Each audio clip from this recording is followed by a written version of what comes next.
হাসরের ময়দানে মনে হয় নবীর কথা মতে সূর্যটা মাথার উপরে নেমে আসলো। সূর্যের একটা মুখ না 12টা মুখ জমিনের মধ্যে ফিরানো। আল্লাহ ওয়াদার করে, সূর্য তোর যত তাপ আছে জমিনে ছাড়িয়া দে। সূর্যের তাপে জমিনটা তামা হয়ে যাবে, তামা হয়ে যাবে সূর্যের তাপে। গুনাহগারের মাথার মগজগুলো টাস টাস করে ফেটে যাবে। ওদিকে জাহান্নামের আওয়াজ, জাহান্নাম বলবে হাল মিন মাজিদ, হাল মিন মাজিদ। ও আল্লাহ, গুনাহগার গুলো কই? গুনাহগার গুলো আমার পেটের মধ্যে দাও।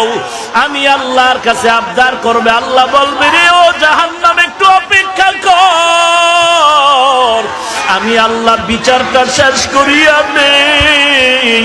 বিচারটা শেষ করার পরে এরপরে তোর কাছে গুনাহগার গুলো পাঠায় দিব। জাহান্নাম থামতে রাজি না। আল্লাহ তাআলা বলেন, ও জাহান্নামের শিকল দিয়া ধরে রাখ, জাহান্নামকে শিকল দিয়া বেঁধে রাখ।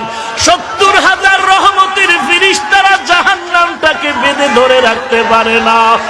আমার নবী সিজদায় পড়ে কাঁদেন, ও আল্লাহ, জাহান্নামের ভিড়াও ভিড়াও, আমার একটা উম্মত যেন জাহান্নামে না যায়। জাহান্নামের ভয় আমার নবী সিজদায় পড়ে কান্না শুরু করবেন। আল্লাহ বলেন, ও নবী, আপনি একটুও কাঁদবেন না, আপনার উম্মতের জাহান্নামে আমি আল্লাহ দিব না।